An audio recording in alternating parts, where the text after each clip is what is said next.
անդամ ես, մասնակցում ես ծրագրերում ՆԱՏՕ-ի եւ պաշտպանություն ունես ՆԱՏՕ-ի կողմից։ Այդպես է ստացվել, որ մենք չենք ունեցել, չնայած ձգտում էին եւ հնարավորություն ունեին, արդեն շատ մոտ էին, բայց հետո երբ որ նշանակվել է Յանուկովիչ որպես վարչապետ, մնացել է Բրյուսել եւ հայտարարել է, որ ոչ Ուկրաինան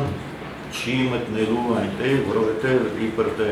հասարակության մեջ տարբեր մոտեցումներ կան, այո, տարբեր մոտեցումներ կան, բայց հարկավոր է ղեկավարվել ազգային նպատակներով, շահով, ազգային շահը, ինչպես մենք համոզվում ենք, ՆԱՏՕ-ի մեջ անդամակցություն է, դա է։ Հետո համար երկրորդ հարցը, խնդրեմ կրկնել։ Լարվածության օղակների փոփոխությունը։ Սիրիայով ուշադրությունը Այո, ճիշտ է, հասկանալի է, այո, ճիշտ է, դա մշակված է, դա արդեն որպես աշխարհի ուշադրությունը շահել եւ որպեսզի շատ կարևոր խաղացող լիներ Ռուսաստանը, Սիրիայի լուծման հարցում, այդպես է, որի հաշվի նստեն եւ նա Ռուսաստանը հնարավորություն ունա անել ռազմեն, ոնց կլինի, փոխանակում, պատժամիջոցները հանել։ Այո, պատժամիջոցների եւ Ղրիմի, Դոնբասի լուծման, այսինքն դա շատ բարդ մեքենա է, որովհետեւ ամբողջ փորձը, որ ուներ ռուսական կայսրությունը լուծելու իր հարցերում, նույն թվում հարավային Կովկասում, նույն թվում Ուկրաինայում, Լեհաստանի տրոհման ժամանակ, էլի նա այդ փորձը հետո ոչ սովետների ժամանակ էլի ամեն ինչ կուտակվել է, փոխանցվել է հիմիկվա Ռուսաստանի քաղաքականության մեջ եւ մենք հիմա ցավոք սրտի ստիպված ենք պայքարել այդ ահռելի պետական մեքենայի դեմ։ Շատ լավ, շնորհակալություն։ Երկու խոսքեր մեկնաբանություն ես ասեի, այս 1994 թվականի Բուդապեշտյան մեմորանդումը, որը հետխորհրդային Ուկրաինայի, այսպես ասենք, դիրքն էր ուրվագծում միջազգային հարաբերությունների համակարգում, պայթեց 2015 թվականին։ Եվ սա Պուտինյան Ռուսաստանի առաջին զոհը չէր այն ճանապարհին, որ Ռուսաստանը ողջագրել է, իսկ Ռուսաստանը ողջագրել է այն, որ վերանայվել են սառը պատերազմի արդյունքները եւ պարտադրել արևմուտքին գնալ նոր Յալտայի եւ Ռուսաստանը իրեն ուզում է վերապահել էքսկլյուզիվ ազդեցության գոտի առնվազն հետխորհրդային տարածքում եւ Ուկրաինայի նշանակությունը, ինչպես ես նախորդ խոսքումս ասացի, ուղղակի այստեղ դժվար է գերագնալ, թե ինչ կարող է Ռուսաստանն անել Ուկրաինայի հետ, դա կանխորոշեր այդ կուրսի հաջողությունը։ Տեսանք, բարեբախտաբար չստացվեց,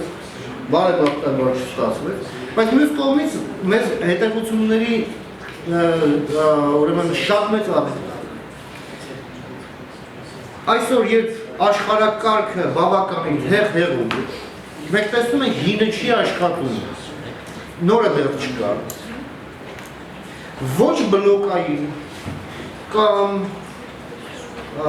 բազմավեկտոր, կամ ոչ,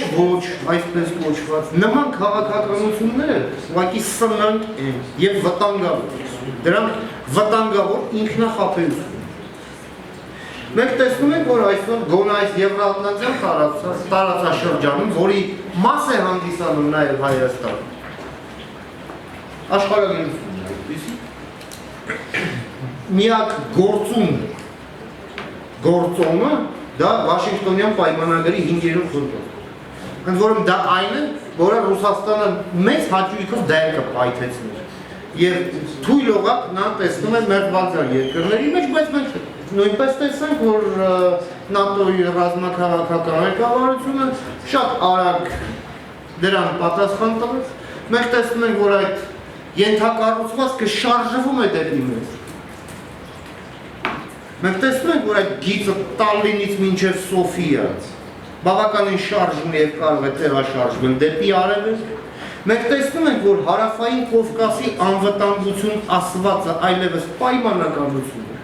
Եվ այդ անվտանգությունը կապված է Սև ծովի հետ, ուղղակի օրգանապես։ Եվ ընդհանրապես ածանցվում է դրանից, հա։ Եվ մենք տեսնում ենք, որ այս իմաստով նաև Ուկրաինայի հետ մենք ունենք ընդհանուր անվտանգության հարցերով երկխոսության օրակարգ։ Այս դրա մասին մենք ևս պետք է այս Շնորհակալություն։